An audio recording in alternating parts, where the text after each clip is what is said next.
Puis éventuellement, à ma job, j'ai eu un bonus de 15 000 $. Puis là, j'écoutais des podcasts de start-up. Puis je me suis dit, j'ai jamais eu autant d'argent. Let's go. Genre, je me pars. Ça cliquait.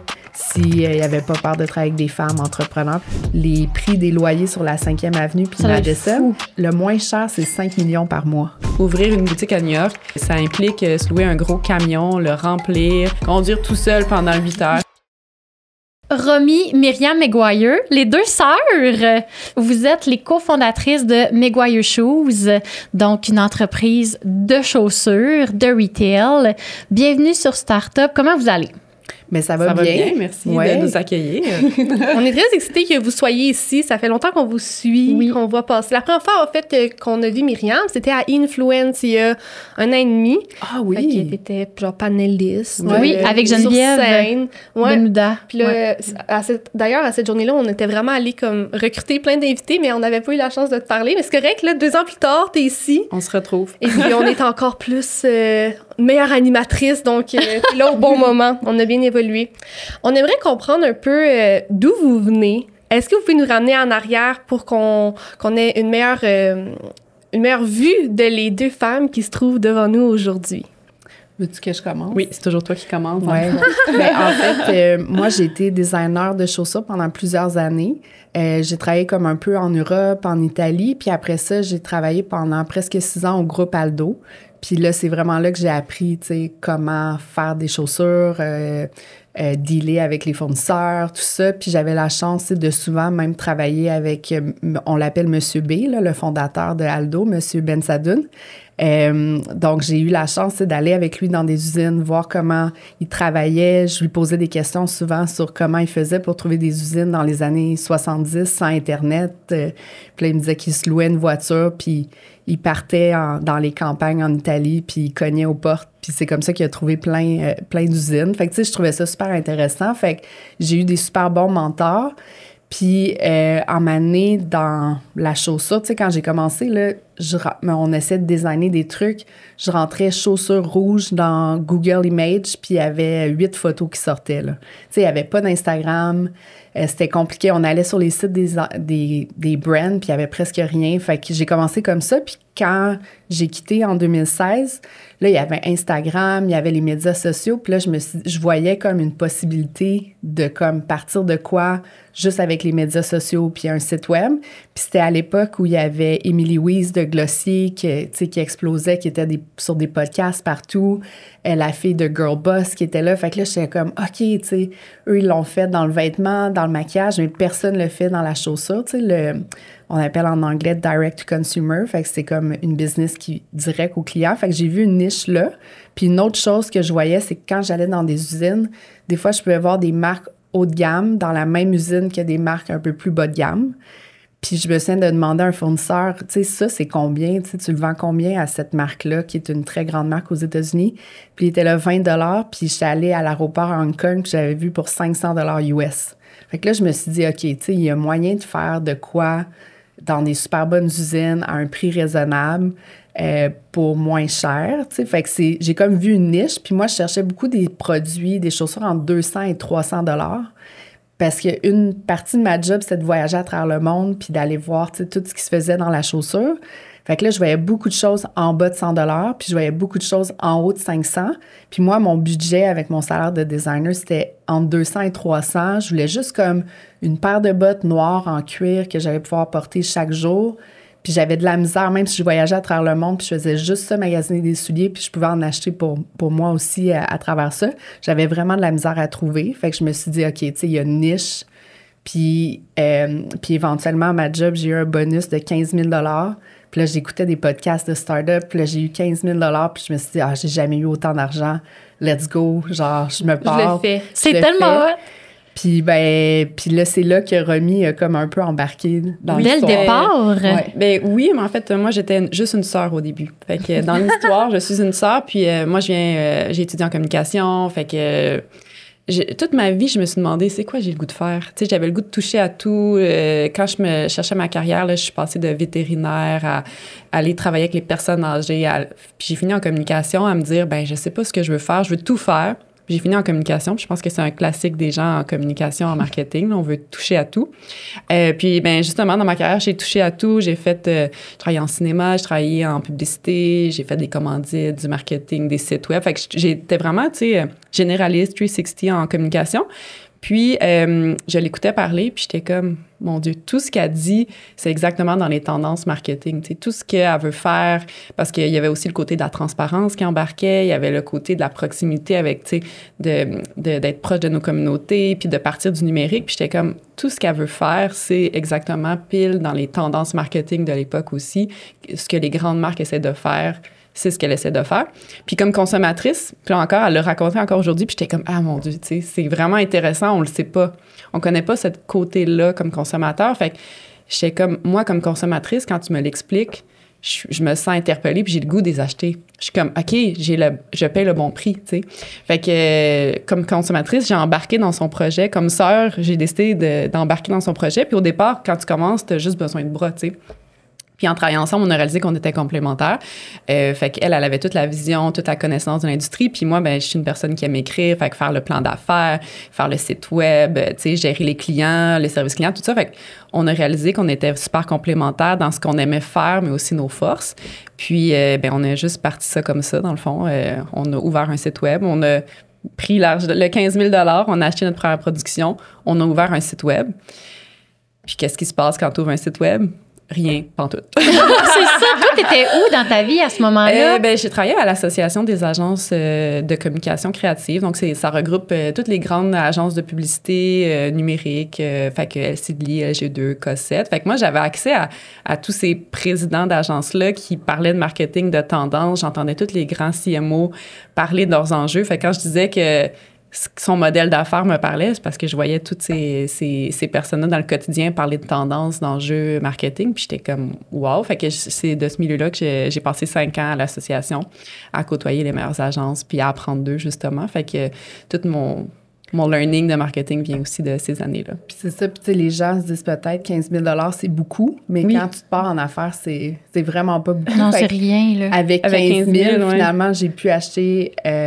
J'avais un ami à l'époque qui travaillait avec une usine haut de gamme en Chine, un gars avec qui j'ai étudié à Londres en chaussures, que sa famille était propriétaire d'usine. Fait que là, j'ai juste appelé Justin, puis j'étais comme, Justin, tu peux-tu me faire juste une production? Parce que les usines avec qui je travaillais, mettons, chez Aldo, c'est pas les mêmes usines que nous avec qui on travaille. Parce que les minimums chez Aldo, c'était peut-être 2000 paires.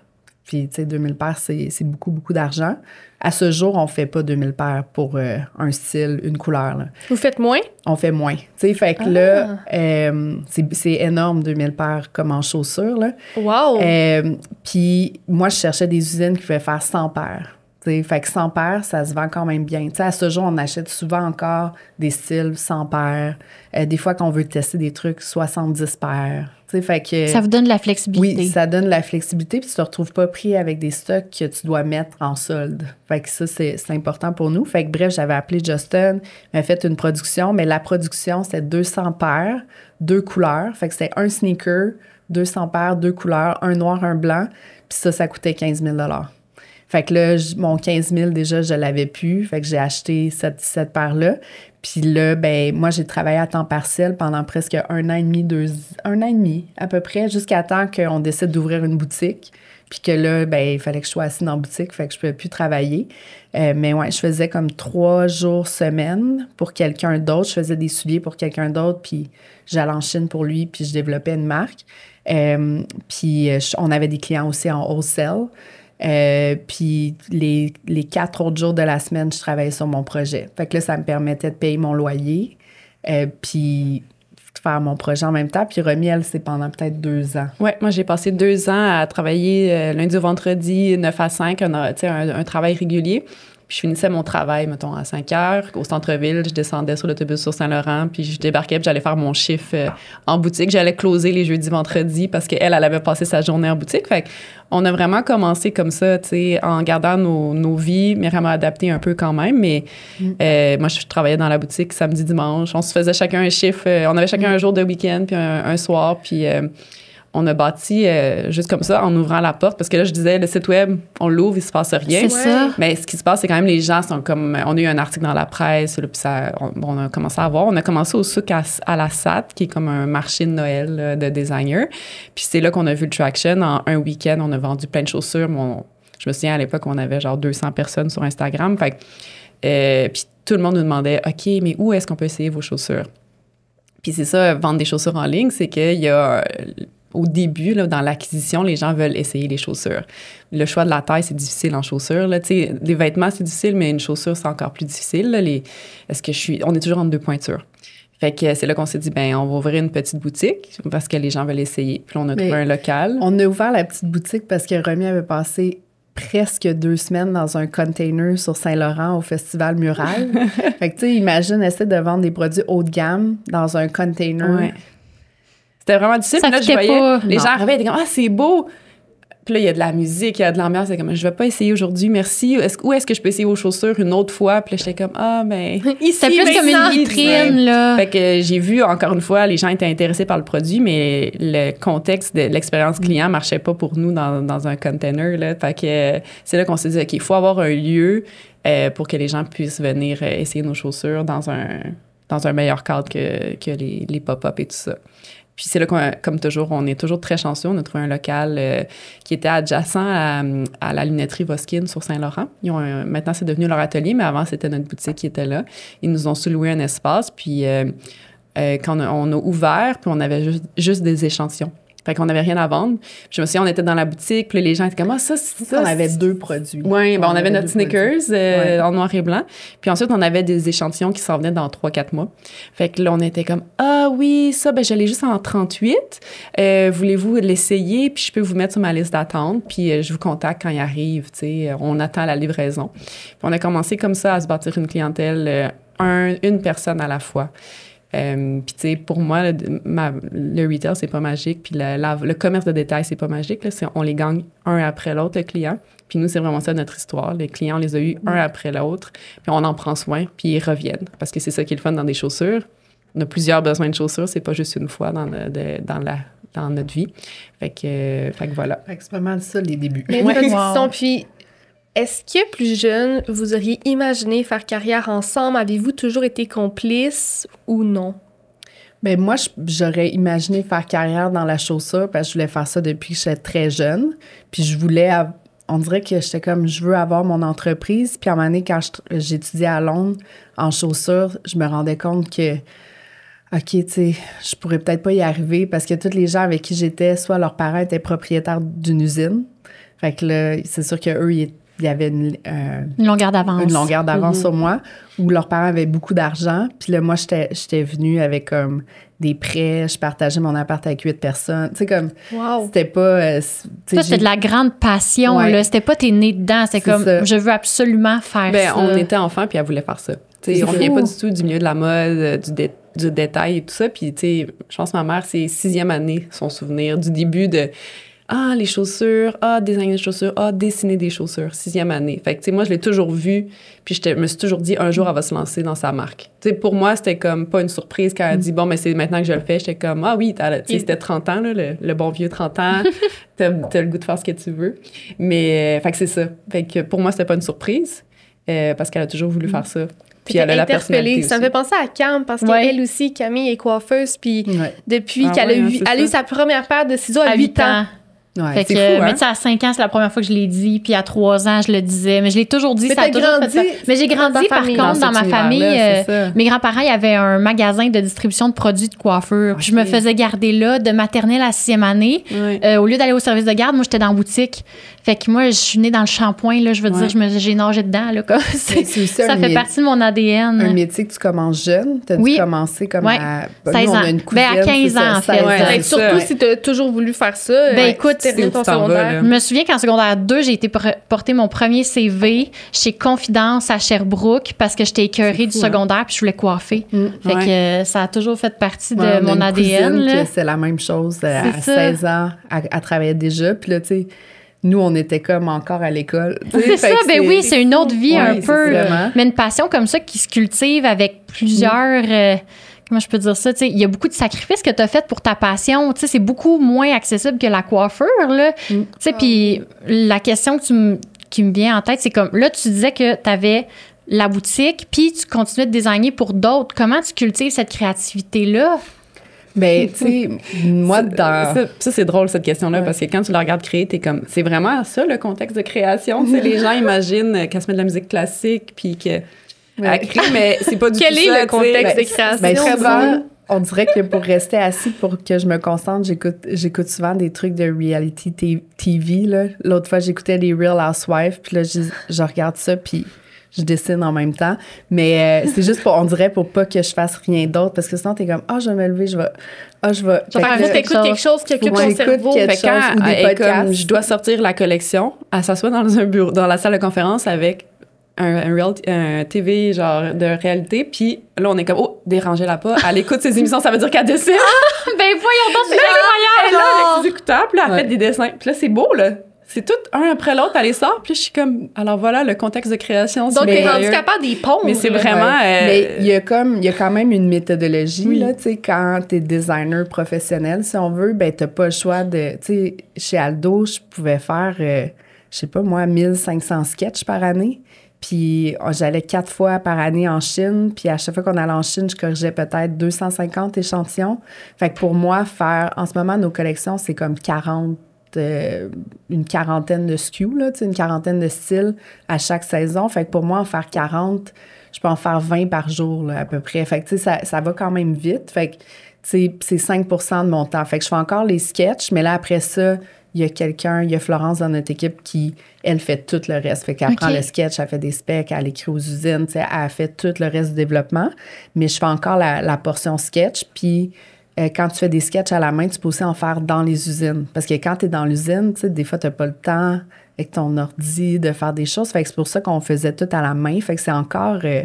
très old school. Ouais. Puis je le dessine à l'échelle 1-1. Fait que le patroniste, lui, il prend mon sketch, puis il peut comme mesurer sur mon sketch. Fait que si c'est pas beau à l'échelle 1-1, ben ça sera pas beau en comme vrai non plus. Fait que c'est ça. Je me souviens plus c'est quoi la question, mais je pense aussi que ton secret, parce que moi, c'est ce qui m'impressionne, c'est sa connaissance de toutes les chaussures sur la planète Terre, toutes les marques possibles. Puis je pense que c'est ça ta force, puis c'est comme ça que tu crées facilement, c'est que tu sais tout ce que tout le monde fait. Elle passe son temps. Tu sais, elle est comme, oui, telle personne l'a fait il y a 2 ans, ça. Tu sais, des fois, j'arrive avec une idée, puis elle est comme, ah oui, mais ça, c'est telle chose de telle marque. Fait que c'est sa connaissance, c'est ça qui fait que quand elle arrive pour designer, elle est comme, OK, ben eux ont déjà fait ça, Beaucoup de gens font ça, pas assez de ça, puis là, elle avance. Fait que moi, c'est ça qui m'impressionne, là. Elle connaît toutes les chaussures sur la planète Terre qui se fait. Comment tu te gardes à l'affût, justement, de suivre les tendances? Ben j'ai la chance, nos usines sont en Italie, Espagne et Portugal. Fait que j'ai la chance d'aller en Europe 1 ou 2 fois par année. Là, ça dépend de notre budget. Ça dépend si ça va bien ou pas, ou notre budget est plus serré. Ouais. Mais, fait que c'est ça, je vais souvent comme à Milan voir, tu sais, j'ai quelques magasins clés où il y a beaucoup de trucs. Après ça, on a des boutiques à New York. Fait que je vais souvent à New York. Fait que je vois ce qui se fait à New York, je vois ce qui se fait à Milan. Puis j'essaie souvent d'aller à Londres ou à Paris à travers ces voyages-là pour essayer de voir tout ce qu'il y a sur le marché. Puis maintenant, avec Instagram, ben tu vois aussi beaucoup ce que les marques font. Fait qu'on a comme des boards communs où on met toutes nos inspirations. On a même les employés en boutique. On a un channel sur Slack. Puis les employés en boutique, ça s'appelle Product Development. Puis ils nous envoient des photos de choses qu'ils ont peut-être vues sur leur Instagram ou des trucs qu'ils essaient d'acheter, mais qui ont c'est soit trop cher ou ils n'arrivent pas à trouver. Fait qu'ils nous envoient des images aussi. Fait que même, c'est ça, les gens, mettons, la fille qui travaille à temps partiel nous envoie des photos de choses qu'elle aimerait. Fait que c'est comme genre, je me fais inspirer par toute l'équipe plus le marché. Fait que, tu sais, je combine ça ensemble, puis je regarde, puis notre but, c'est essayer de faire une version différente, faire de quoi qui est comme dans la tendance, mais notre propre version que les gens ne pourront pas trouver ailleurs. En t'écoutant, ce qui me vient en tête, c'est de se dire comment tu découvres, tu sais, où aller à Milan, où aller à Londres. Est-ce que c'est tes études, justement, qui t'ont permis de rencontrer, de faire un réseau de contacts, ou c'est plus ton expérience chez Aldo ou un mélange des deux? Parce que moi, demain, je veux confectionner une chaussure. Je sais pas du tout vers quoi me tourner, tu sais, pour les usines. Donc, comment t'as trouvé tout ça? Ben, tu sais, ça, c'est une question comme que souvent plusieurs personnes demandent, tu sais, mettons, comment trouver une usine. Fait que, tu sais, pour où aller voir les tendances, tout ça, c'est sûr que chez Aldo, une partie de ma job, c'était de faire des recherches à l'avance. On allait sur WGSN, puis il y a même... WGSN, c'est un logiciel de tendance. Là, on l'a pas en ce moment, ça coûte 15 000 par année, tu sais, avoir ce logiciel-là. Fait que là, notre compagnie n'est pas rendue au point où on peut payer 15 000 par année pour l'avoir, mais auparavant, je l'avais. Puis, il y a des maps des villes avec tous les magasins, tous les nouveaux trucs. Fait que je regardais ça. Fait que dans mon téléphone, j'ai comme des cœurs un peu partout dans plein de villes. Fait que, tu sais, j'ai eu la chance de magasiner Paris, Londres, Milan. On allait aussi à LA, on allait à Miami. J'ai fait Dubaï une fois en allant vers la Chine. On faisait Shanghai, Hong Kong. Fait que j'ai toutes fait ces villes-là. Puis j'ai comme des petits cœurs dans mon téléphone de toutes les places que j'ai visitées, que j'ai aimées. Puis après ça, c'est de toujours regarder. Tu sais, tu retournes dans ces places-là, tu regardes s'il n'y a pas des nouvelles boutiques, parce que souvent, les nouvelles boutiques cool vont être dans les mêmes quartiers ou tu demandes à des amis qui habitent sur place. Fait que c'est un mix de tout ça. Puis pour les usines, tu sais, il a fallu qu'on recommence à zéro. En année, on avait juste une usine. Puis c'était en 2019, fait qu'ils nous ont envoyé toute notre collection. Puis c'était en septembre, fait que là, on avait toute eu notre collection pour septembre. Puis ils nous ont dit, en passant, on ferme demain. On ferme l'usine. Puis c'était notre seule usine. Tous nos produits venaient de là. Ouais, fait que là, je suis partie avec Romy. Là, j'ai écrit à toutes mes amies avec qui j'ai travaillé chez Aldo, des gens avec qui j'ai étudié en Europe. Genre, j'ai écrit à tout le monde que je connaissais, puis je leur ai dit, OK, je viens de perdre ma seule usine, puis on vient d'ouvrir une boutique à Montréal. Fait que, est-ce que vous connaissez des gens? Fait qu'ils m'ont tout conseillé plein de monde. Fait que déjà, mon réseau m'a conseillé des gens. Puis là, en septembre, c'est la foire. C'est une foire de chaussures qui s'appelle MICAM. Puis souvent, dans n'importe quel domaine, tu as une foire commerciale. Puis en chaussures, tu sais, pour l'Europe, c'est MICAM. Fait que là-bas, tu as des agents. Fait que des gens qui représentent des usines, mais qui se prennent une cote. Puis à travers, tu as des usines. Fait que souvent, quand les produits sont tous similaires, c'est des usines parce qu'ils font le même type de produit. Puis là, toi, c'est à toi de travailler avec eux pour essayer de faire autre chose. Puis quand il y a beaucoup, beaucoup de diversité dans les produits, c'est souvent un agent qui produit peut-être avec 4-5 usines, puis là, qui revend les produits. Fait qu'on est allés là ensemble, puis on a rencontré des gens.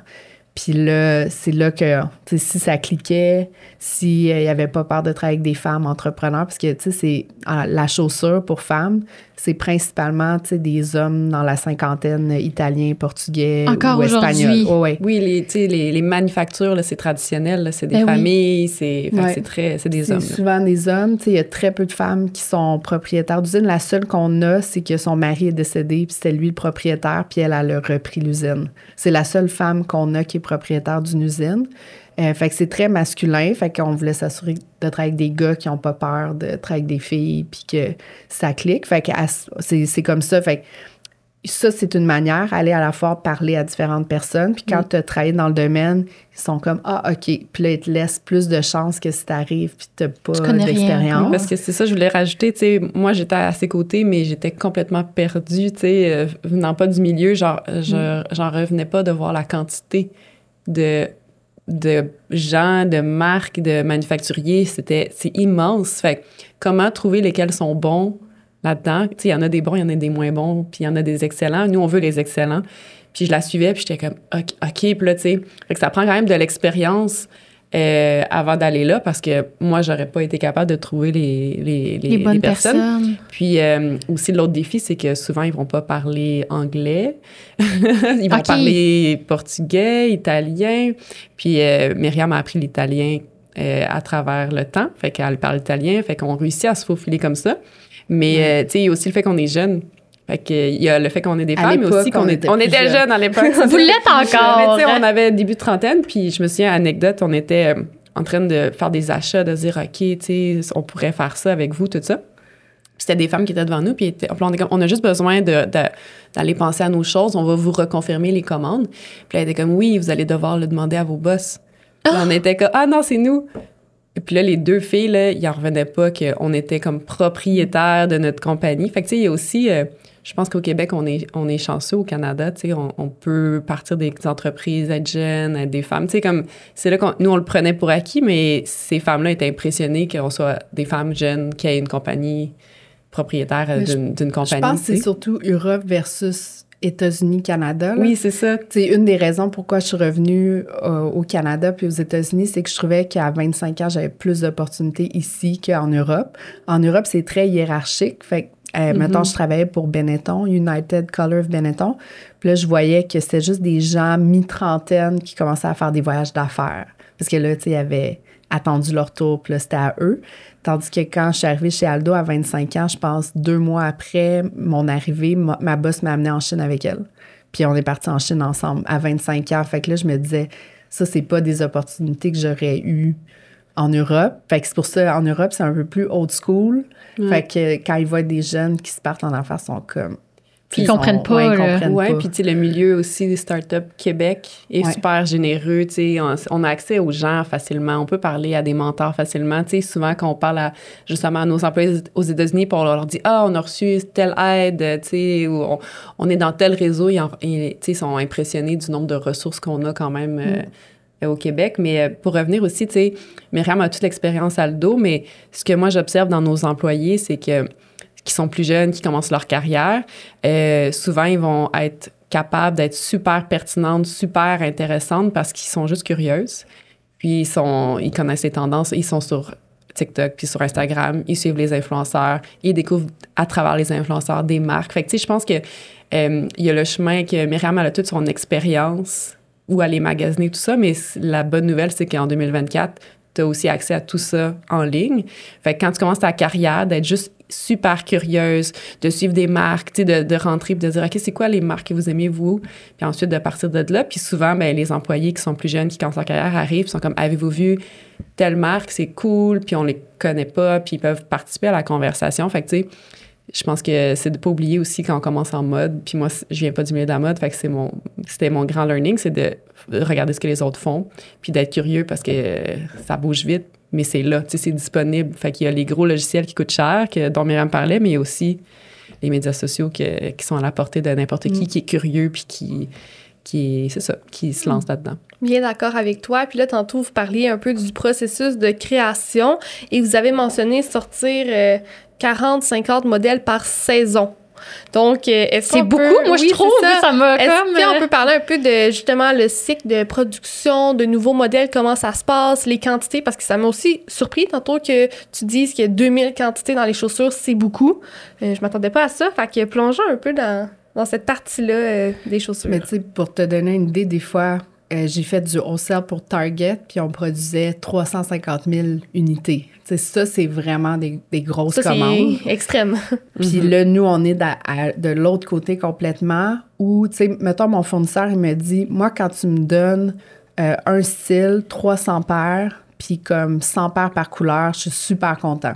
Fait que, tu sais, ça, c'est comme une quantité qu'en Europe, ils sont vraiment à l'aise. Puis quand on a commencé, là, des fois, on donnait des 50 paires par couleur. Fait qu'on avait 100 paires, 50 paires de chaque couleur. Puis c'est ça qui était le fun de travailler avec l'Europe, c'est que ça nous permettait d'avoir comme plusieurs styles, mais sans que ça nous coûte trop cher. Fait que c'est ça. Fait que, tu sais, ça, c'est comme... dans le fond, c'est qu'on a réalisé... On a eu des saisons où on répétait nos best-sellers parce qu'on a des choses qui vendent super bien, fait qu'on les répétait. Mais on a réalisé que nos clientes, tu sais, qui nous suivent depuis longtemps, ils étaient comme, ben je les ai, moi, ces produits-là. Tu sais, on a des clientes qui ont une trentaine de produits, puis ça fait pas si longtemps que ça qu'on existe, là. Fait que nos meilleures clientes qui rachètent souvent, on était comme, ah merde, tu sais, on n'a rien de nouveau pour eux. Mm-hmm. Fait que là, notre mindset maintenant, c'est de toujours comme offrir de quoi de nouveau. Tu sais, oui, on a des styles qu'on garde puis qu'ils vendent chaque année. On a des styles qu'on a depuis 5 ans. Ouais. Ça vend bien, c'est tout, mais il faut toujours amener de la nouveauté. Fait que c'est pour ça, pour moi, tu sais, je suis une designer, fait que le produit, c'était super important. Puis je trouve que des fois, quand les compagnies grandissent super vite, là, tu sais, qu'ils vont chercher justement un financement de 10 millions, puis là, soudainement, ils ouvrent 15 magasins du jour au lendemain, ben je trouve des fois que le produit, c'est comme si tu te dis, ah, OK, On le prend pour acquis. toute l'énergie a été mise dans les nouveaux magasins, la croissance, plein d'employés. Le brand, le marketing. Ouais, un bon CFO, un brand marketing. Mais là, quand je regarde le produit, je suis comme, ah, Il ils manque ont un petit quelque oublié chose. le produit. C'est comme si le produit, ils n'ont pas investi dedans. Puis ça nous est arrivé, mettons, une saison, c'est comme on était tellement pris dans les opérations qu'on a juste répété nos best-sellers parce qu'on en avait manqué l'année d'avant. Puis là, on a fait « Ah, merde, on n'a comme pas offert de la nouveauté à nos clients. » Fait que là, depuis ce temps-là, c'est vraiment comme dans le top de notre pyramide de faire de la nouveauté puis développer des nouveaux produits parce que sinon, on va perdre nos clients qui sont déjà là. Puis là, on va être juste tu vas être juste toujours en acquisition de nouveaux clients, qu'eux autres, ils vont être tes best-sellers pour la première fois, ils sont super excités. Mais là, toute ta base de clients qui sont là depuis longtemps, si tu les oublies, les autres ne vont pas racheter. Puis ce qui est payant, c'est quand tu as un client qui achète peut-être dans le cycle de vie, qui achète plusieurs fois. Puis c'est ça qui est le fun de la chaussure, c'est que quelqu'un peut acheter, un coup que tu l'as acquis comme client, si tu lui donnes un bon service à la clientèle, puis que la qualité de ton produit est bon, bien, il peut rester pour comme 20 ans avec toi. Vraiment. Moi, je rachète pas mal toujours mes chaussures aux mêmes endroits. Là, puis, moi aussi. Mettons, c'est un peu différent, là, mais je fais le petit parallèle. À Sherbrooke, il y a une boutique de chaussures qui s'appelle Pioza. Je sais pas si vous connaissez. Mais eux n'ont pas leur marque de chaussures, mais ont plein de marques. Des marques assez trendy, là, tu sais.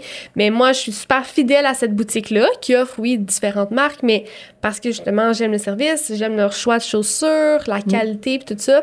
Fait que je vais toujours retourner chez Pioza. Bon, l'avantage qu'ils ont, c'est que ils achètent différentes marques, là, donc il y a beaucoup de choix. Mais je comprends ce que tu veux dire, que la cliente devient assez fidèle, je pense, pour ses chaussures. Là, bien, surtout que vos modèles sont assez uniques. Je pense que vous touchez les amoureux des chaussures. Oui. Parce que je me souviens pas, mais il y a un moment, il y a pas si longtemps, que j'avais un événement.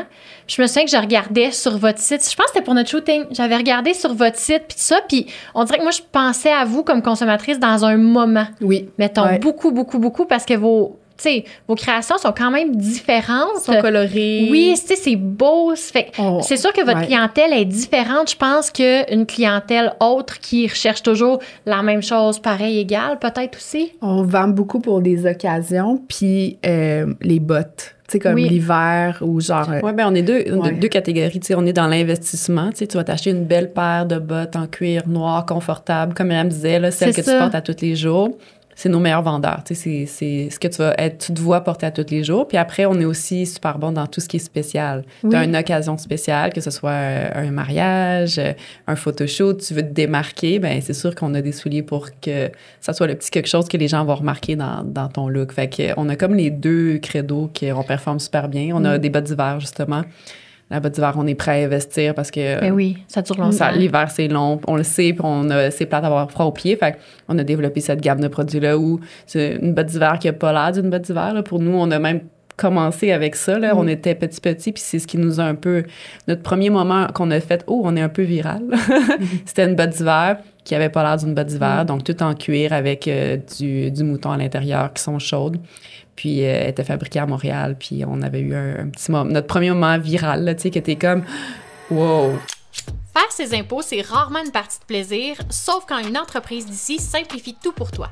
On aime travailler avec les entrepreneurs québécois qui innovent et Accès Impôts, c'est exactement ça. Une entreprise d'ici en hypercroissance qui facilite la vie de milliers de Québécois chaque année. Leur concept, ultra simple. Tu réponds à quelques questions en ligne, tu téléverses tes documents et un professionnel prend le relais. En 2 jours, c'est réglé. Honnêtement, c'est le genre de service qu'on aurait aimé découvrir bien plus tôt. En plus, avec le code Startup Podcast 5, t'économises 5 $ sur ta déclaration. Confie tes impôts à des experts d'ici sur accès-impôts.com et profite de ton temps pour ce qui compte vraiment. Tout le monde nous connaît soudainement, là, c'était cette botte d'hiver-là, parce qu'on avait trouvé une niche, un besoin, surtout à Montréal, d'avoir des belles bottes d'hiver. Maintenant... mais là, l'hiver est disparu. Oui, c'est ça. Il n'est pas encore, tu sais... Avant, c'est terminé. Oui, c'est ça. Tu sais, quand on a commencé, c'est il y a 7 ans, mais on vendait des bottes d'hiver là, toute la saison.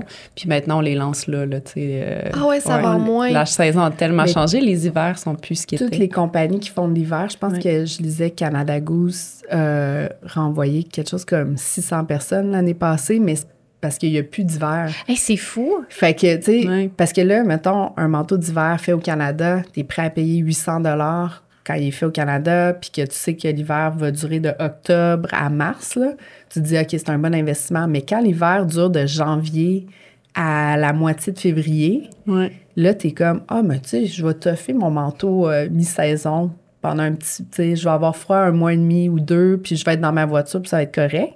Mais avant, tu sais, les gens investissaient plus, puis on l'a senti aussi dans les bas d'hiver. Tu sais, t'es prêt à payer plus pour un produit d'hiver. Fait que là, c'est là que c'est... Là, si tu fais parce que ça coûte pas vraiment... Puis au-delà de ça, c'est qu'ils s'usent pas aussi vite. C'est ça. Tu sais, avant, on les mettait dans le slotch pendant 6 mois, mais si on pense à l'hiver dernier, j'ai mis mes bas d'hiver 3-4 fois, tu sais. Fait que ça les use pas. Fait que c'est sûr que ça allonge le temps. Avant, les gens avaient besoin d'une botte d'hiver peut-être aux 2 ans. Maintenant, c'est aux 3 ans. T'as raison, parce que moi, j'ai une petite botte d'hiver Doc Martens. Puis je pense que ça fait 5, si pas 6 ans que je l'ai. Puis là, chaque hiver, je me dis, OK, mais tu sais, il faut que je m'en rachète une nouvelle, là. Mais je la regarde, puis je me dis, t'es encore très fonctionnelle, tu sais. Fait que là, finalement, je la regarde. Mais je me dis, t'es comme rendue un peu graffinée, puis tout, mais elle est encore fonctionnelle, puis je me dis, tu sais, pour le temps que ça dure, je vais-tu vraiment m'acheter une nouvelle paire? Et si c'était depuis octobre que t'avais froid, tu te serais sûrement tanné. C'est clair que oui, c'est clair. Fait que c'est ça. Fait qu'on l'a vu, fait qu'on s'est adapté, puis je pense que c'est une de nos forces, là. Tu sais, plusieurs compagnies en mode vont travailler énormément en avance. Nous, on est très, très proche des saisons. On est en retard. Mais là, c'est ça. C'est quelque chose qu'on essaie d'améliorer en grandissant parce que c'est un enjeu, mais ça nous permet quand même de s'adapter en temps réel. Tu sais, justement, des fois, comme Myriam disait, on va commander quelque chose, on va tester un produit, puis là, on voit qu'il fonctionne, mais 3 mois plus tard, on va le ramener en plus grande quantité. Fait qu'on travaille très, très proche des saisons, puis on est agile à ce niveau-là, puis ça a toujours été une force. Mais là, avec la croissance, ça devient un défi parce que ce qui nous arrive en ce moment, c'est que nos produits on les met en ligne puis ils disparaissent. Fait que là, sold-out après 2 semaines. Puis là, on a des listes d'attente, puis là, tu reçois puis là, t'as le faux mot de dire, OK, mais là, il y a tous ces clients-là qui voudraient le produit, puis je suis pas capable de fournir. Fait que là, tout le monde nous dit que c'est un beau problème, mais c'est quand même dans la gestion de la croissance. C'est ça, il faut trouver des solutions. Tu as investi, mettons, dans un beau photoshoot, dans des vidéos. Fait que ça nous est arrivé cet été, un super beau vidéo d'une sandale. On pensait que c'était une sandale qui était un peu trop edgy, là, puis que c'était bon pour le brand, mais que ça allait pas nécessairement convertir en vente. Finalement, ça l'a converti en vente, fait qu'ils ont sold out après 1 semaine et demie. Sauf que là, toi, tu as un super vidéo que tu as payé quand même cher. C'est une équipe qui a travaillé sur la campagne. On est toutes fiers, tout ça. Puis là, la campagne, 2 semaines après, on l'arrête. Mais c'est pas possible d'en refaire à ce moment-là ou c'est long? Puis là, tu perds le momentum. L'affaire avec être dans un marché 4 saisons, c'est que t'as pas beaucoup de temps pour vendre tes bottes d'hiver. Puis là, tu sais, on pourrait parler du Black Friday, là, mais imagine-toi les compagnies qui font des produits d'hiver. Là, ils les ont lancés en septembre. Nous, en octobre, parce qu'on est en retard. Mais tu sais, mettons, t'es supposé lancer ça en septembre. Dis-toi, à la fin novembre, là, c'est comme, Black Friday, tout va en markdown. Fait que là, t'as même pas eu le temps. Parce que quand il y a une première neige, les gens qui font de l'hiver, tout de suite, tu fais beaucoup, beaucoup de ventes. Tu sais, tu fais vraiment beaucoup d'argent les journées qui neigent. Mais là, dans une catégorie, tu sais, qui est beaucoup, beaucoup liée à la saisonnalité. Tu sais, il pleut, j'ai besoin de bottes. Il fait soleil, j'ai besoin de sandales. Tu sais, puis c'est maintenant, aujourd'hui, que le besoin sort. Fait que nous, là, moi, j'ai tous les marchés, là, j'ai toutes les villes, partout aux États-Unis, au Canada, là, puis là, je suis comme, OK, le soleil est arrivé dans cet endroit-là. Ouais, c'est ça. Là, notre newsletter, là-bas, on va envoyer plus de la sandale parce que c'est vraiment émotif, là. Tu regardes dehors, puis t'es comme, j'ai goût. Mais moi, je suis comme ça, là. Tout le monde. Pour mes souliers, beaucoup. Moi, là, au bureau, je suis la personne qui est comme, le lundi matin, le midi, je suis comme, là, ils annoncent de la neige à Toronto. Ils vont avoir froid. Fait que là, on va leur envoyer quelque chose qui va les aider. Ben vraiment, puis là, le printemps est arrivé à Vancouver, il faut arrêter. Tu sais, fait qu'on est toujours dans la saisonnalité. Fait que c'est ça le défi, tu sais. Fait que là, mettons, ta sandale, elle va bien au mois de juin. Ça prend 2 mois à la recommander. Elle arrive en septembre, il n'y a plus personne qui veut acheter des sandales. Fait que, on fait des bottes. Si j'étais à Miami, sûrement que je la recommanderais à l'infini. Ça irait super bien. Fait que, tu sais, dans les marchés où il n'y a pas beaucoup de saisons, c'est vraiment plus facile d'avoir une business comme la nôtre. Puis je pense que c'est là que aussi on a pu s'installer, c'est qu'on répond aux 4 saisons. Puis c'est difficile de répondre aux 4 saisons. Puis d'avoir des produits, parce que tu as des temps vraiment courts. Puis là, des fois, les Italiens ou les Portugais m'envoient des sandales. Ils veulent m'envoyer des sandales fin juin, juillet. Puis là, je leur dis, non, mais moi, il va me rester 1 mois pour les vendre. Fait que, mais eux autres, il leur reste encore de l'été jusqu'à fin septembre. Là.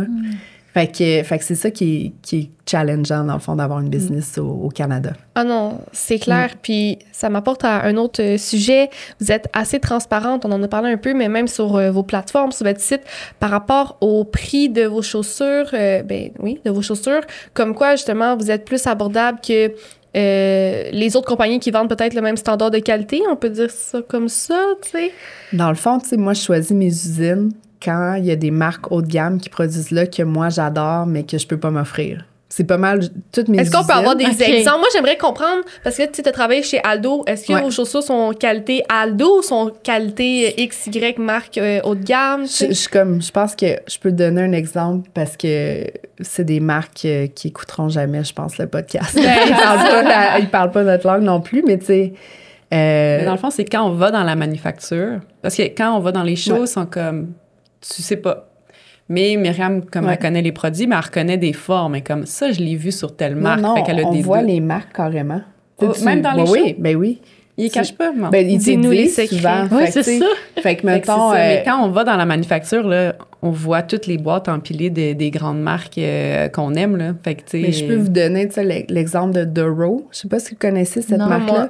Duro, c'est la marque des jumelles Olsen. Oh, Tu sais, wow. les actrices. Je pense que Claude, t'es trop jeune. T'as pas connu les jumelles Olsen, puis ça, c'est triste. Il va falloir que t'écoutes ça. Mais maintenant, c'est plus les jumelles Olsen Des qui designers ont- maintenant. C'est maintenant des designers haut de Ok, gamme. oui. Puis, tu sais, quand tu vas à New York, chez j'allais dire chez Barney, ça l'a fermé il y a une couple d'années, mais chez, tu sais, Saks, puis Bergdorf, et toutes les grandes surfaces, Duro, ça va être comme la première section. Puis, dans le fond, c'est des souliers en cuir vraiment, vraiment discrets. Fait que tu saurais jamais... Fait que minimaliste, tu veux dire? ouais, fait que tu sais, Minimaliste, ouais. une flip-flop peut être $500 US, puis c'est vraiment, vraiment simple. Ils ont juste des souliers très, très simples, mais c'est comme pour les connaisseurs de mode, puis ça se détaille entre... je pense qu'ils ont un sac à 10 000 en ce moment, qui est comme un sac en Suède vraiment clean. Bon, mais quand je suis allée dans mon usine la dernière fois, ils étaient comme « Ah oui, on travaille avec Duro ». Fait que là, j'étais là, OK. Tu sais, fait que... C'est hot, c'est fait que rassurant. eux autres, Puis ils- l'usine va produire Est-ce Ouais. qu'elle produit la même qualité pour tous les produits? Oui, mais dans le fond, tu peux choisir, tu pourrais, tu sais, eux autres, ils vont faire toutes des semelles en cuir, fait que ça coûte un peu plus cher. Nous, c'est drôle, les usines sont comme, non, votre météo est pas assez bonne pour avoir des semelles en cuir, parce que les clients ici comprennent pas les semelles en cuir, ils les mettent dans l'eau, puis là, ben Un ça petit peu ramollit, l'extérieur, là, en ça cuir, ramollit là. un peu. Puis là, ils sont là, c'est pas de la qualité, mais c'est comme de la vraiment haute qualité. Fait que c'est ça qui est... Fait que nous, il faut faire attention avec notre climat. Fait que...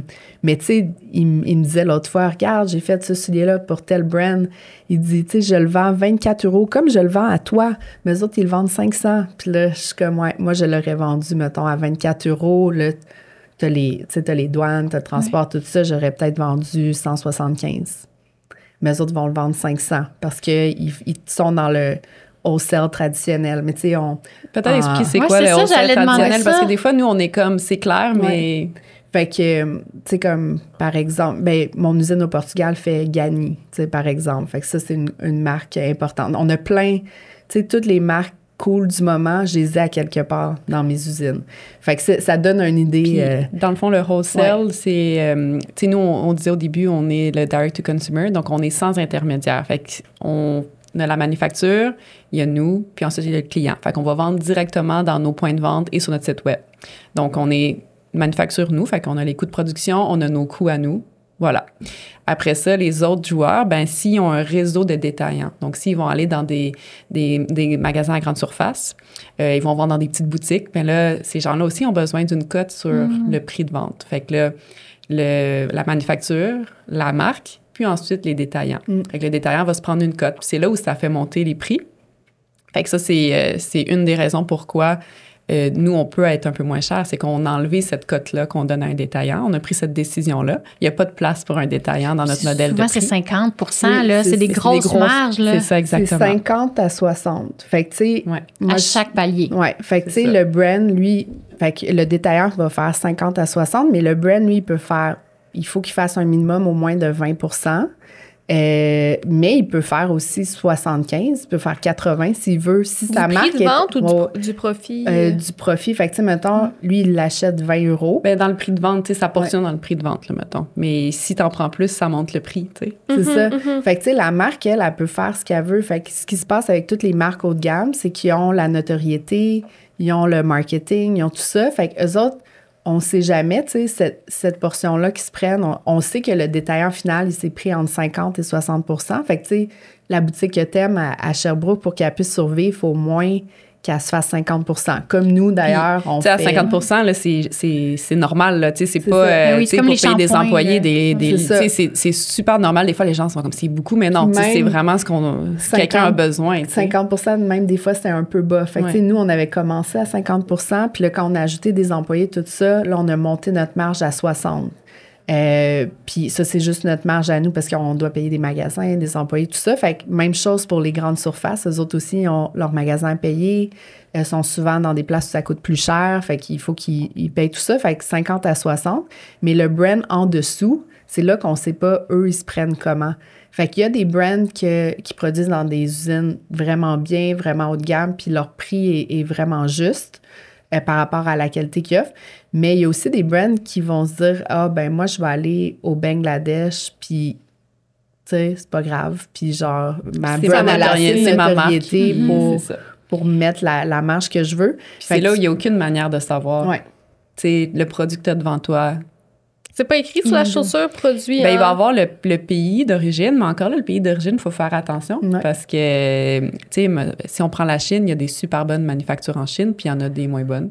Fait que c'est pas parce que c'est fait en Chine que c'est cheap. Puis moi, récemment, je me suis fait offrir par un fournisseur avec qui on travaille en Espagne. Tu sais, je travaille avec une usine en Espagne. Je sais que c'est fait en Espagne. J'ai vu mes souliers sur la ligne de production. Puis c'est de là que c'est important d'aller voir, tu sais. Puis là, il me dit « Ah ouais, je travaille avec un autre gars en Chine qui fait des trucs super comme de qualité. » Puis il dit ce que je fais avec des clients allemands ou des clients...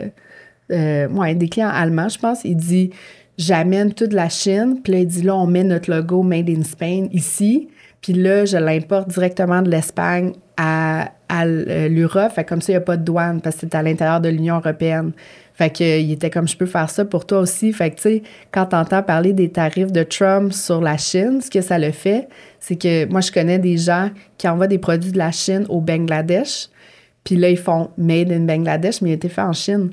Puis là, après ça rentre pas de douane parce que, tu sais, il y a certains pays comme, disons, l'Indonésie ou le Bangladesh que pour les aider à émerger, ils mettent pas de tarifs.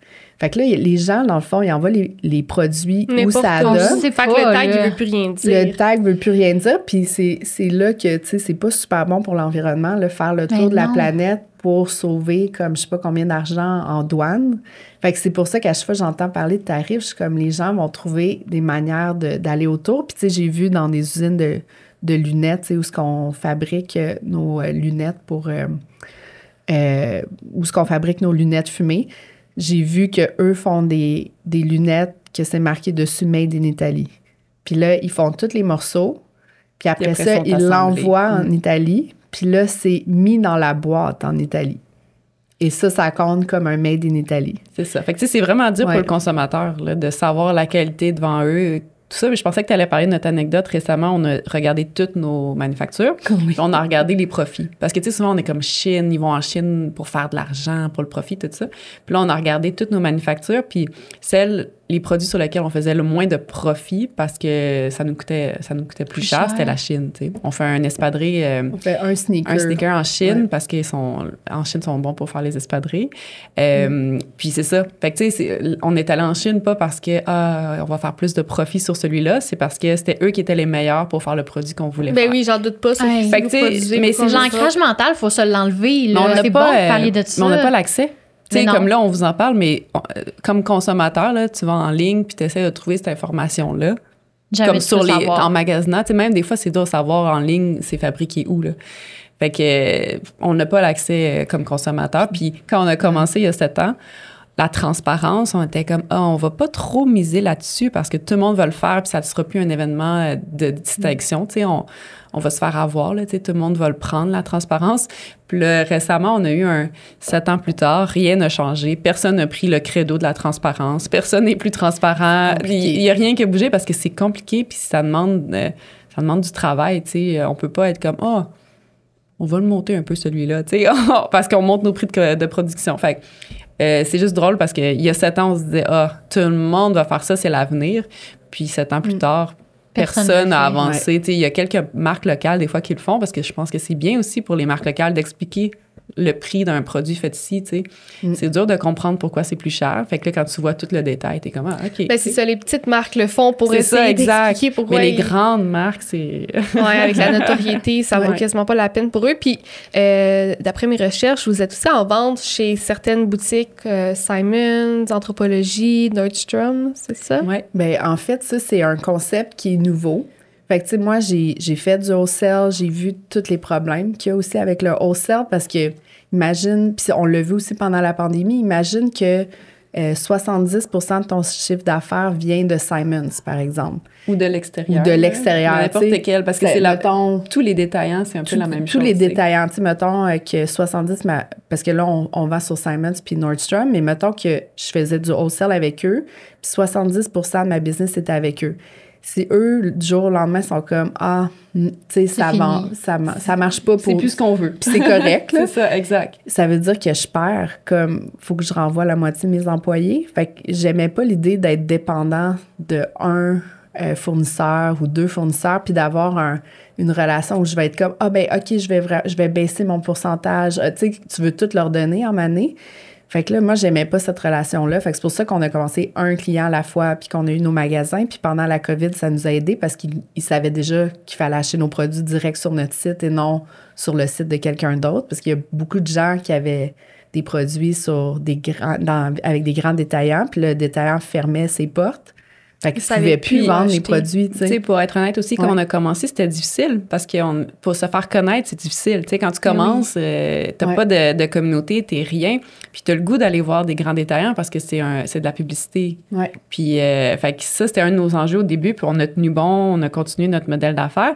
Mais là, dans les dernières années, ce qui est arrivé, c'est ce qu'on appelle des marketplaces. Puis c'est quand on dit qu'on est sur d'autres détaillants, mais c'est en mode marketplace. Donc c'est des plus petites marges qui sont prises. Puis c'est connecté directement avec nos inventaires. Donc il n'y a pas d'achat d'inventaire en amont. Ils viennent se connecter. Puis dans le fond, pour nous c'est du marketing, c'est de l'acquisition de clients, c'est du brand awareness. Fait que c'est super le fun. Puis pour les détaillants, ben eux autres ça rajoute à leur catalogue sans trop de risques. Si la marque marche pas, ils n'ont aucun risque là-dedans. Puis nous ben on a des ventes qui passent, puis on le rajoute dans nos opérations quotidiennes. Fait que c'est ça qui nous a permis d'aller se développer. Fait qu'au Canada, on a Simons, Altitude Sport, puis aux États-Unis, on est en développement, puis c'est immense, les États-Unis. Fait qu'on était comme, comment on va faire pour se faire connaître? Puis là, au printemps dernier, Nordstrom a cogné à notre porte. Puis maintenant, on est sur Nordstrom, sur leur site web, puis les ventes vont super bien, mais... on n'aurait pas pu avant. On a eu Macy's. Fait avant que ce modèle d'affaires-là naisse, ben on pouvait pas faire ça. Puis là, maintenant, on le fait. C'est cool. Fait que vous êtes seulement en vente sur leur plateforme en ligne. En ligne. Fait que souvent, encore une fois, c'est quelque chose que le consommateur n'a pas conscience, mais quand on voit du en ligne seulement sur les grands détaillants, c'est que c'est des marketplaces. Donc, ça vient directement de nos inventaires, nos warehouses, puis on livre directement. Fait que, on a vraiment vu une différence quand Nordstrom est embarqué. Parce que c'est combien de magasins pour nous donner une idée? Moi, je sais pas c'est quoi Nordstrom. Nordstrom, c'est comme Simons, mais aux États-Unis. Puis ils ont vraiment des marques haut de gamme. Là. OK. Parfait. Ils vont vendre du Burberry chez Nordstrom. Ils ont tout le monde. OK. Ouais, c'est pas mal, un peu tout le monde. Partout, ils ont des boutiques physiques partout aux États-Unis. Donc, c'est vraiment comme un immense réseau. OK. Puis la différence, c'est, disons, Simons a sa marque maison, puis fait ses propres designs. Et quelques marques haut de gamme, tandis que Nordstrom, c'est juste du wholesale. Okay. C'est juste des marques haut de gamme. Puis aussi, genre, moyenne de gamme. Fait que c'est ça qui est le fun aussi de Nordstrom. Puis dans le fond, là, c'est ça, on s'est fait approcher par Macy's. Puis là, ils disaient, ben on est 4 fois plus gros que Nordstrom. Mais quand Nordstrom est embarqué, soudainement, il y a plein de gens tu sais, on a vu une augmentation de nos ventes en ligne aux US. Ouais. Parce que j'ai l'impression que, tu sais, quand tu es sur un site, tu découvres une marque, tu es comme, ah, j'ai Un jamais instant, vu c'est ça. quoi ça? Fait que Ouais. tu vas sur Instagram, Oui. tu vas voir sur leur Ouais. site, puis là, des fois, tu découvres d'autres produits que tu aimes peut-être plus que celui que tu as vu sur le site. Fait que c'est bien. Puis d'un autre côté, tu sais, c'est égal parce que, par exemple, il y a des clients, des fois, qui nous écrivent, qui sont comme, est-ce que celui-là, vous allez le mettre sur Simons? Parce que j'aime vraiment leur système de points. C'est parce que les autres, ils ont des systèmes de points super intéressants. Fait que, tu sais, autant on en perd qui s'en vont du côté, Ouais, c'est de vraiment, l'autre côté, qu'on en gagne qui découvrent des produits qu'eux n'ont pas sélectionnés. Mais Fait pour que, les petites c'est- entreprises, c'est vraiment le fun. Ouais. Parce que Mais oui. c'est facile à juste lander dans ta compagnie, l'ajouter dans ta chaîne de logistique. Puis c'est vraiment, tu sais, ça nous fait connaître. Là. On le voit, Ouais, l'impact. on l'a Puis vu. Simons, même chose. On a des gens qui nous découvrent par Simons. Puis après, ils vont venir chez nous. Ils vont venir en boutique parce que ça revient à la chaussure. Les gens ont le goût de les essayer. Fait que tous ces marketplaces-là vont driver dans nos boutiques physiques. Là, quand on a ouvert notre première boutique à New York, on était comme, est-ce qu'il va y avoir des gens, tu sais? Comme on avait une petite clientèle en ligne et tout ça. Mais les gens qui étaient là la première journée, c'était des gens qui venaient des marketplaces, qui étaient comme, je vous ai découvert sur les marketplaces, puis j'ai vu que vous ouvriez, puis me voilà. Fait que, tu sais, on le voit, l'impact de ces partenaires-là. Fait que c'est un nouveau modèle d'affaires qui est arrivé, puis c'est le fun pour les petites entreprises parce que Vraiment. Mais c'est très fou. hot. ça nous Puis propulse. Là. maintenant, les marketplaces, ça représente quel pourcentage de vos ventes mensuellement ou Je dirais- annuellement? Ça reste petit pour nous, là, tu sais. OK. 10-15 ouais. à peu près. Mais c'est pas Fait que négligeable ça quand se gère, même. ça se gère Non, bien, par tu sais, exemple. considérant que c'est dans l'acquisition, fait qu'après, il y a des repeat customers qui sont arrivés de ces marketplaces-là. Totalement. Fait que, puis pour nous, tu sais, dans notre pricing, c'est que c'est du marketing. Tu sais, comme je vais investir en marketing, en publicité numérique, en RP, en influenceur et tout, mais les marketplaces deviennent du marketing Fait que quand un marketplace vend, c'est du marketing. Oui, parce que tu associes une certaine crédibilité, comme tantôt je vous ai mentionné, moi je suis une fidèle consommatrice de Pioza. Et là, si une nouvelle marque qui rentre chez Pioza, On je fait me confiance. dis, ben, ils Ben l'ont oui, choisi. confiance, 100%. Donc, tu sais, Ouais. exact, je leur fais Ouais. confiance. Fait que ça, c'est vraiment cool. Et là, tu l'as mentionné rapidement, vous avez une boutique, même deux dans le coin de New York maintenant. Ben, une à Manhattan puis une nouvelle à Brooklyn, c'est ça? Fait que dans le fond, on a ouvert celle-là à Nolita en 2022. Fait que Nolita, c'est comme le quartier à côté de Soho. Fait que c'est pas les prix de Soho, mais c'est comme Fait que La clientèle. la de clientèle. Soho. Broadway, là, où il y a tous les grands magasins, là. On est comme on est à peu près genre 4 rues parallèles à Broadway. Fait que puis c'est un coin où il y a beaucoup de restos, beaucoup de bars. Fait que c'est un coin où les gens sortent aussi le soir. Fait que on aimait beaucoup le quartier. Puis quand on a ouvert là, pas longtemps après, j'ai comme vu qu'à Williamsburg, tu sais, ça a toujours été cool, Williamsburg. J'avais des amis qui habitaient là, il y a 10 ans, puis c'était déjà, tu sais, il y avait beaucoup de trucs vintage, puis c'était cool. Mais là, ça s'est transformé, puis ça s'est vraiment renouvelé. Fait que là, j'ai vu comme apparaître, tu sais, Reformation a ouvert là. Après ça, tu sais, Les grandes marques de Glossier a luxe sont ouvert là. arrivées aussi, là. Puis là, il y a un Chanel, un Hermès. Puis là, j'étais là, OK, tu sais, il se Il passe se passe quelque de quoi? chose. Puis tous les brands cool. Je sais pas si vous avez vu, tu sais, le brand de maquillage de celle qui avait Bobbi Brown. Elle s'est fait un nouveau brand de maquillage. Non, Ça j'ai pas s'appelle vu. John Road. Non. L'autre fois, je marchais J'aime dans ça, la rue. t'es tellement à l'affût, là. Ouais. Mais puis tu sais, l'autre fois, je marchais dans la rue, je vois ça, tu sais, puis c'est un truc juste online, mais ils ont une boutique qui C'est est à là. Williamsburg. Fait que là, j'étais là, OK, il y a plein de brands vraiment cool. Puis moi, quand je vais à New York, c'est là que j'ai envie de magasiner maintenant parce que c'est moins stressant que être sur la 5e avenue. Puis pour vous donner une idée, tu sais, un loyer, il y a un agent qui m'a envoyé ça par la poste, là, les prix des loyers sur la 5e avenue puis Ça doit être Madison. fou. C'est genre entre, le moins cher, c'est 5 millions par mois. Par mois. On a Fait bien que dit c'est par mois. entre 5 millions C'est et des 20 flagships, millions là, par je veux mois. dire. Oui, Ouais. fait que c'est pas des magasins. Fait que, C'est pas des magasins rentables, ouais, puis en là, général, j'imagine. c'est sur la rue où on était. Quand je regardais avant la pandémie, c'était 15 000. Nous, on a réussi à signer à 8 000 parce qu'on est arrivé juste après la pandémie. On est rentré au bon moment. Puis c'est un propriétaire qui a 350 buildings. Puis il veut juste des bons locataires. Fait qu'il s'en fout un peu du prix. Il veut juste que ça soit pas compliqué. Il veut que ça soit stable, puis Ouais. que ça il Fait bâtisse qu'on a des été relations. super chanceuse de tomber sur ce propriétaire-là. Puis je l'ai vu pour la première fois, le fils du propriétaire, après 3 ans. Là. Puis là, j'ai dit, ah ouais, j'ouvre à Williamsburg. Puis j'ai trouvé, on s'était mis sur une liste d'attente à Williamsburg. Tout était autour de 15 000. Puis là, on était comme, ah, c'est trop cher pour nous. Parce que notre but, c'est de prendre un local qui est pas trop cher. Comme ça, peu importe ce qui arrive, c'est lent au début, tu es capable de payer tes employés, tu es capable de payer ton loyer. Tu sais, au pire, tu es break-even, mais c'est pas grave, la croissance va arriver dans les prochaines années. Fait que là, mon agente avait une alerte pour en bas de 10 000. Puis pendant 1 an, il n'y a rien qui est sorti. Puis là, elle m'a appelé en juin, puis c'est pour ça qu'on a décidé de le faire, puisqu'elle avait trouvé un truc vraiment pas cher. Fait qu'autour de 8 000 aussi. Fait que là, j'ai dit à mon proprio, ouais, j'ai trouvé un super bon deal à Williamsburg, 8 000. Puis il était là, ouais, toi aussi, tu as un bon deal à Nolita, mais il a dit, inquiète-toi pas pour le renouvellement. Fait que là, c'est la première fois que je le voyais après 3 ans, puis moi, je me disais déjà dans ma tête, va peut-être falloir bouger. Il voulait sécuriser. Puis il était comme, on vous aime, on adore votre gérante, vous êtes fantastique. Fait que moi, je pense aussi qu'on apporte de la valeur parce que c'est lui qui possède toute la rue. Fait qu'on apporte de la valeur à sa rue, fait qu'il va pouvoir signer peut-être des clients plus chers.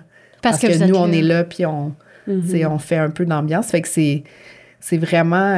fait que c'est ça. Fait que là, on va ouvrir la semaine prochaine. Ben, on y va. Là, quand l'épisode va sortir, ça va être ouvert. Oui, ça va être ouvert. Fait qu'on ouvre soit le premier ou deuxième semaine de décembre. Ouais. Alors, ouvrir dans la folie. On a ouvert à vous en allez, c'est ça.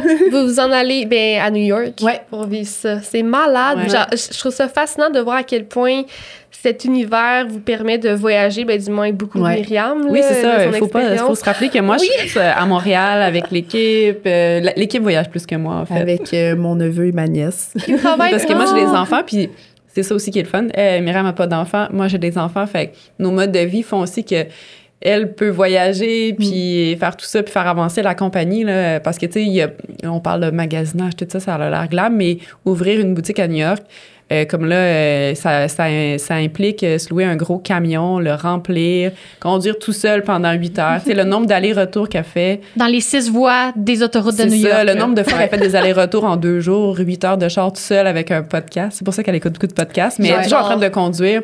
Quand on va à Toronto, on prend pas l'avion, on le conduit. C'est pas jet set around the world. Je veux juste le mettre en contexte aussi. Tu sais, il y a les beaux voyages en Europe, c'est sa récompense, mais comme la plupart du temps, c'est... j'ai fait un aller-retour aujourd'hui, puis je suis allée porter des boîtes, on a eu un dégât d'eau l'autre fois, puis elle venait de quitter quand j'y retourne dessus, tu sais, fait c'est ça aussi, le voyagement, puis moi, je m'occupe de l'équipe plus à Montréal, puis des clients, parce qu'on a des clients à chaque jour qui ont des questions, des problèmes, tu sais, fait que là, on est rendu à un stade où les opérations prennent la place aussi. Puis il faut que le train continue à avancer tout le temps, là.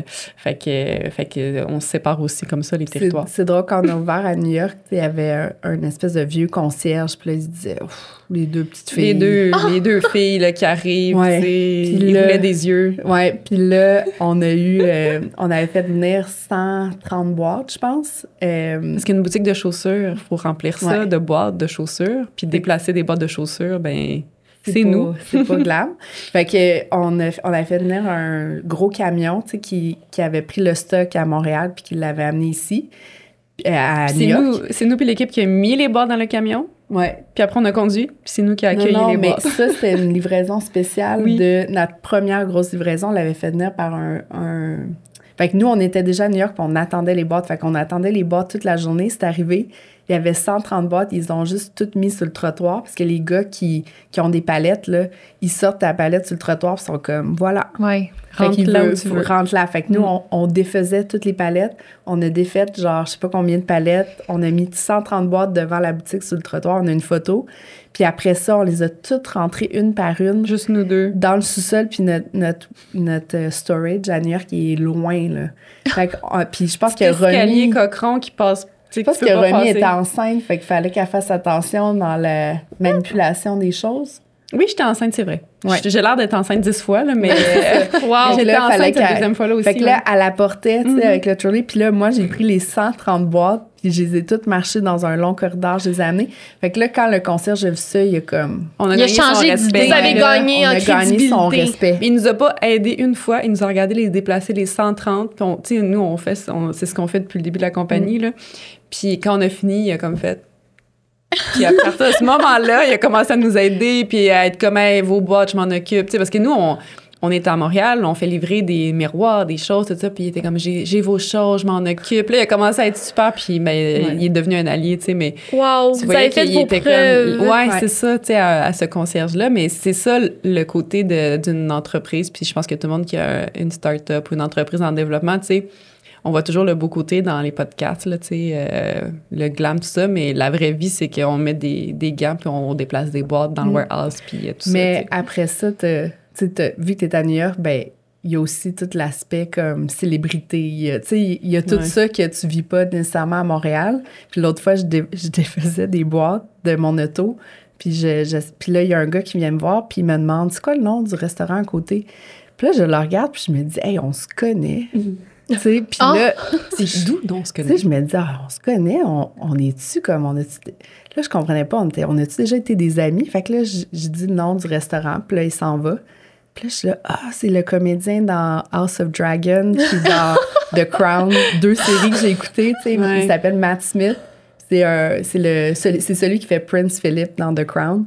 Puis là, j'étais là, mon Dieu, je le connais pas. Ton ami de télé-réalité. Ouais, que j'ai passé des heures avec, mais qu'il me connaît pas pantoute. Des fois, on est sur Instagram, puis on voit genre une vedette ou un influenceur, comme, OK, t'es au coin de la boutique, on la DM, tu sais, il faut qu'elle aille dans notre boutique, on lui fait un gift vite, tu sais, fait que c'est drôle parce que c'est comme une porte. Une autre réalité. Ouais, mais j'ai l'impression aussi que, corrigez-moi si je me trompe, mais tu sais, d'avoir des boutiques là, puis de souvent, entre guillemets, se rendre à New York, puis tout ça, ça te rappelle de rêver grand, tu sais. Mais c'est un peu ça, moi, je trouve comme aussi. Ça t'inspire, puis parce qu'ici, t'es comme, hey, on est bonne, on domine, puis là, t'arrives là-bas, t'es comme, on est bonne, mais il y en a plein d'autres, puis là, ça donne envie de, tu sais, viser plus haut, j'imagine. Mais c'est ça, puis, tu sais, justement, on domine pas tant que ça ici, on domine pas tant que ça à Toronto, fait qu'on est comme une niche dans tous ces marchés-là.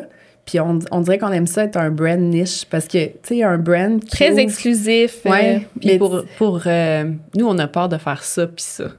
C'est pas très podcast de ma part, de monter puis de redescendre aussi vite qu'on a remonté. Fait que pour nous, là, on voit la croissance organique puis le repeat customer puis réussir à maintenir quelque chose de stable comme c'est ce qu'on veut construire, tu sais.